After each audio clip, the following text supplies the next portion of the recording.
দৰঙৰ ঐতিহাসিক নাৰিকলী শিৱ মন্দিৰত আশীষ গ্ৰহণ কৰি পত্নী আৰু পুত্ৰক লগত লৈ বিশাল শোভাযাত্ৰাৰে মনোনয়ন পত্ৰ দাখিলৰ বাবে আগবাঢ়িল চিপাঝাৰ সমষ্টিৰ কংগ্ৰেছ দলৰ মনোনীত প্ৰাৰ্থী বিনন্দ কুমাৰ শইকীয়া। চিপাঝাৰ বিধানসভা সমষ্টিৰ পৰা দুটা কাৰ্যকালত কংগ্ৰেছ দলৰ পৰা অগপ আৰু নিৰ্দলীয় প্ৰাৰ্থী ডক্টৰ জয়নাথ শৰ্মাক পৰাভূত কৰি আৰু এটা কাৰ্যকালত বিজেপিৰ পৰা প্ৰাৰ্থিত্ব লাভ কৰি কংগ্ৰেছ দলৰ প্ৰাৰ্থী কুলদীপ বৰুৱাক পৰাস্ত কৰি দিছপুৰ দখল কৰিছিল। 2021 চনত বিজেপি দলৰ পৰা টিকট বঞ্চিত হৈ 5টা বছৰ ৰাইজৰ সমাজসেৱা বৰ্তি হৈ থকা বিনন্দ কুমাৰ শইকীয়া কংগ্ৰেছ দলত যোগদান কৰি বিজেপি দলৰ প্ৰাৰ্থী ডক্টৰ পৰমানন্দ ৰাজবংশীৰ বিৰুদ্ধে নিৰ্বাচনী যুঁজত অৱতীৰ্ণ হ'ব। ইতিমধ্যে কংগ্ৰেছ দলৰ মনোনয়ন দাখিলৰ বিশাল শোভাযাত্ৰাই দৃষ্টি আকৰ্ষণ কৰিছে ৰাইজৰ মাজত। News desk AIN live. কংগ্ৰেছৰ প্ৰস্তুতি যথেষ্ট ভাল আৰু আমি সম্পূৰ্ণৰূপে সাজু হৈছোঁ। আজি আমাৰ মনোনয়ন দাখিল হ'ব প্ৰাৰ্থী হিচাপে আৰু মই এটা কথা নিশ্চিত যে আমাৰ কংগ্ৰেছ দলৰ কৰ্মীসকলে যি ধৰণে উৎসাহেৰে ওলাই আহিছে আৰু সৰ্বসাধাৰণ ৰাইজে তাত যি ধৰণে সঁহাৰি জনাইছে যে আমাৰ বিজয় নিশ্চিত।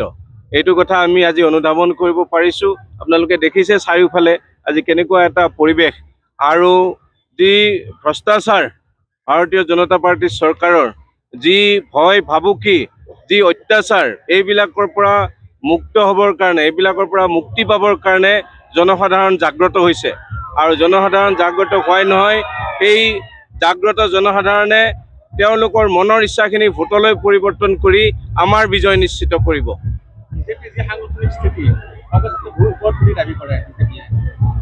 সাংগঠনিক স্থিতি আৰু যিটো আমি মাছ বেচ বুলি কওঁ গণভিত্তি দুটা বেলেগ বস্তু। সাংগঠনিকভাৱে কোনোবা কেডাৰ বেচ সংগঠন তেওঁলোকৰ সংগঠন থাকিব পাৰে, কিন্তু তেওঁলোকৰ গণভিত্তি কমি গ'ল। আমাৰ যিটো গণভিত্তি এই গণভিত্তি এতিয়া আগতকৈ বাঢ়ি গ'ল আৰু আমি এই গণভিত্তিৰে আমি নিৰ্বাচনত আমি বিজয়ী হ'ম। ব্যাপক হাৰত মানুহ ওলাই অহাটোৱে প্ৰমাণ কৰে যে আমাৰ গণভিত্তি বাঢ়িছে। আমাৰ ভাৰতীয় জনতা পাৰ্টীৰ অপশাসনৰ বিৰুদ্ধে, দুৰ্নীতিৰ বিৰুদ্ধে, চিণ্ডিকেট ৰাজৰ বিৰুদ্ধে, স্থানীয় বিধায়কৰ চিপাঝাৰৰ স্থানীয় বিধায়কৰ দুৰ্নীতি আৰু ভ্ৰষ্টাচাৰৰ বিৰুদ্ধে আৰু মানুহক কৰা বেয়া ব্যৱহাৰৰ বিৰুদ্ধে আজি ৰাইজ ওলাই আহিছে আৰু আজিৰ যি জনসমুদ্ৰ এইটোৱে প্ৰমাণ কৰে যে চিপাঝাৰ সমষ্টিবাসী জাগ্ৰত হৈছে আৰু এইবাৰ আমাৰ বিজয় নিশ্চিত কৰিব ৰাইজে।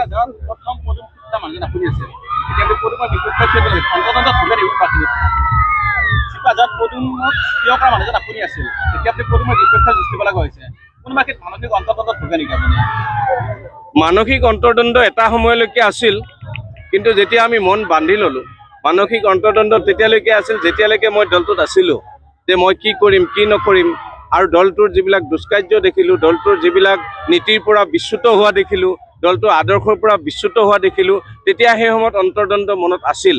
আজি সেই অন্তৰ্দ্বন্দ্ব নাই। আজি পৰিষ্কাৰ মনেৰে আমি কংগ্ৰেছত আছোঁ, পৰিষ্কাৰ মনেৰে কংগ্ৰেছক জয়যুক্ত কৰিব লাগিব। অসমত আমি কংগ্ৰেছৰ চৰকাৰ গৌৰৱ গগৈ ডাঙৰীয়াৰ নেতৃত্বত আমি বনাব লাগিব।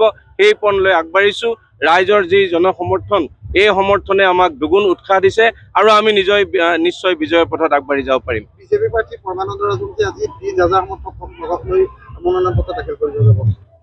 মই ভাবোঁ সমৰ্থক গন্তি কৰি হিচাপ কৰাটো সম্ভৱপৰ নহয়। আপুনি আমাৰো চাগে ইয়াত কিমান সংখ্যক দেখিছে, মইতো গন্তি কৰি দিয়া নাই, কিন্তু এটা আপুনি ভিডিঅ' কৰি চাই লওক যে কিমান সংখ্যক কাৰ কিমান সংখ্যক আহে সেই কথাটো আপুনি আজি প্ৰমাণ পাব। শক্তি প্ৰদৰ্শন হৈছে। আপোনালোকে এতিয়া নাৰিকলীতো দেখিছে এইখিনি, আপুনি গোটেই বদলগুৰিলৈকে আপুনি চাব কি এটা পৰিৱেশ হ'ব আজি। যিকোনো খবৰ আৰু বিজ্ঞাপনৰ বাবে যোগাযোগ কৰক 7896121996।